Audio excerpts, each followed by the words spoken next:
Je rappelle que vous êtes président de l'Institut d'études de géopolitique appliquée.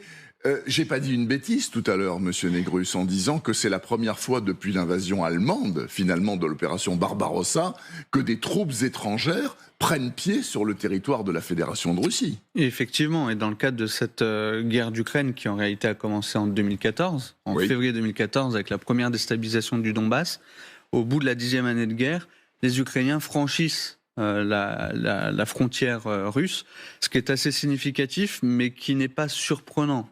Si on prend du recul, l'armée ukrainienne est extrêmement entraînée, et pour cause, comme je viens de le rappeler, elle est en guerre depuis 2014, mais surtout l'année 2024, ces derniers mois, elle est marquée par une concentration de la guerre d'Ukraine dans le Donbass. Oui.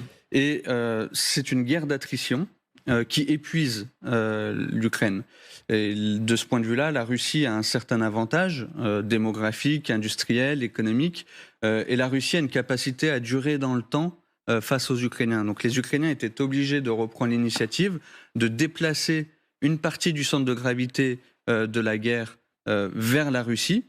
Il y a un processus politique qui s'est mis en place ces derniers mois, puisque les Occidentaux, petit à petit, ont accepté politiquement que le territoire russe puisse être directement touché, y compris avec des armes occidentales. Alors sur la question des F-16, on aura des clarifications au cours des prochains jours, des prochaines semaines, pour voir dans quelle mesure les armes les plus sophistiquées, les plus importantes, peuvent être employées directement sur le territoire russe.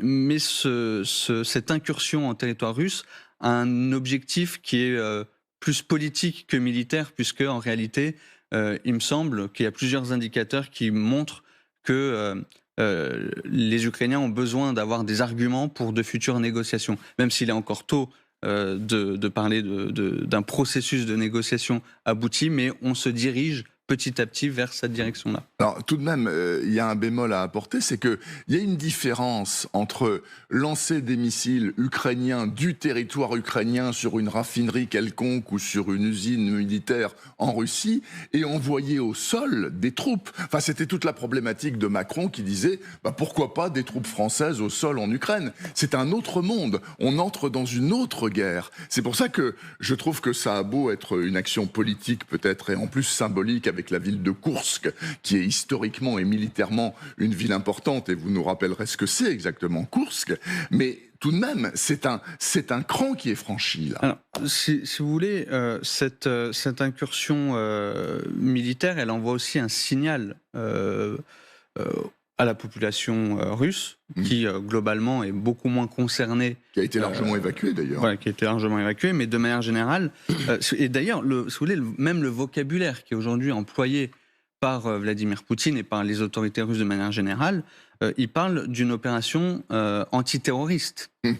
C'est-à-dire qu'il n'y a même pas ce langage guerrier, il ne parle pas d'invasion, il ne parle pas de guerre, il parle toujours d'opération militaire spéciale, par rapport à ce qu'ils font en Ukraine. Et là, par rapport à l'incursion à Koursk, les Russes parlent d'une opération antiterroriste pour repousser des individus qui ont pénétré le territoire russe.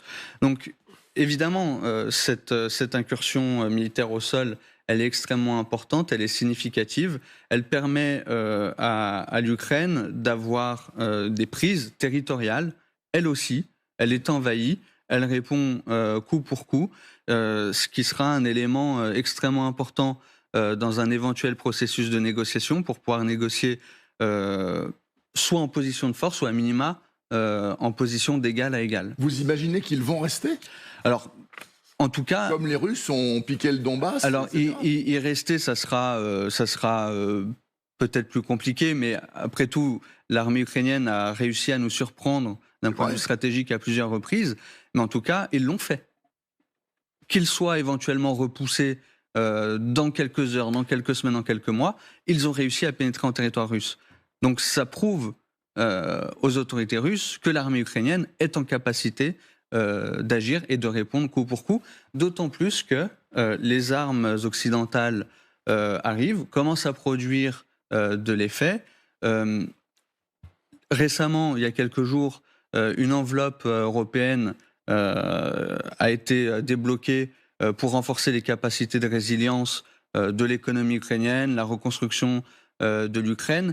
Et puis, il y a une échéance extrêmement importante en fin d'année, l'élection présidentielle américaine. Ouais. Donc, toutes les parties ont intérêt prochainement à accélérer leurs initiatives pour entamer... Pas forcément pour gagner la guerre, mais au moins pour négocier. Au moins pour négocier, parce que 2025 sera, à mon avis, une année déterminante. Je ne sais pas s'il y aura un processus de négociation, mais en tout cas, il y a quand même un certain nombre d'indicateurs dans le langage politique employé par Volodymyr Zelensky lui-même. Oui. Et par cette action militaire, si vous voulez, il y a des actes derrière, dans le prolongement des paroles de la présidence ukrainienne.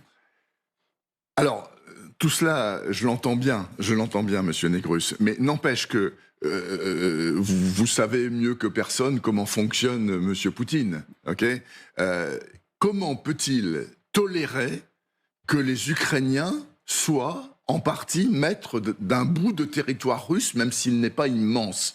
C'est la porte ouverte pour lui pour des mesures de rétorsion encore plus violentes, non ? Alors, de toute façon, Vladimir Poutine, dès lors qu'il a envie de fixer une ligne rouge, il s'empresse de l'annoncer. Force est de constater que depuis le début de la guerre d'Ukraine, donc 2014, mais surtout depuis l'invasion généralisée de l'Ukraine en 2022, les lignes rouges fixées par Vladimir Poutine ont sans cesse été repoussées. Oui. Souvenez-vous, on a commencé avec les premières lignes rouges de Vladimir Poutine, c'était des chars.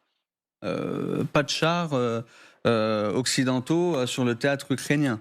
Les chars sont arrivés, et ainsi de suite. Donc, les fameux léopards allemands. Les fameux léopards allemands. Mais si vous voulez, Vladimir Poutine va certainement brandir et agiter la menace, l'atteinte à la sécurité nationale, à la nation russe.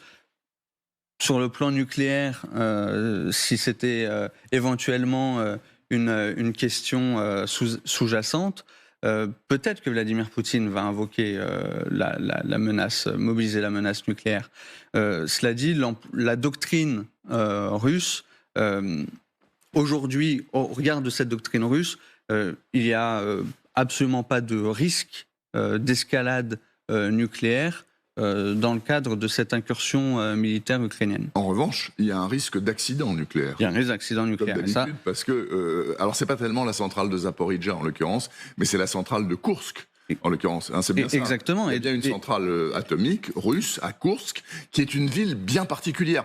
Et je suis un peu surpris dans la mesure où Koursk a été une immense victoire de l'armée rouge. Ça a été la plus grande bataille de blindés de la Seconde Guerre mondiale, et donc la plus grande bataille de blindés tout court entre les Allemands et les Russes. Et finalement, les Russes avaient gagné, les Soviétiques, en l'occurrence l'armée rouge avait gagné, et les Ukrainiens attaquent là.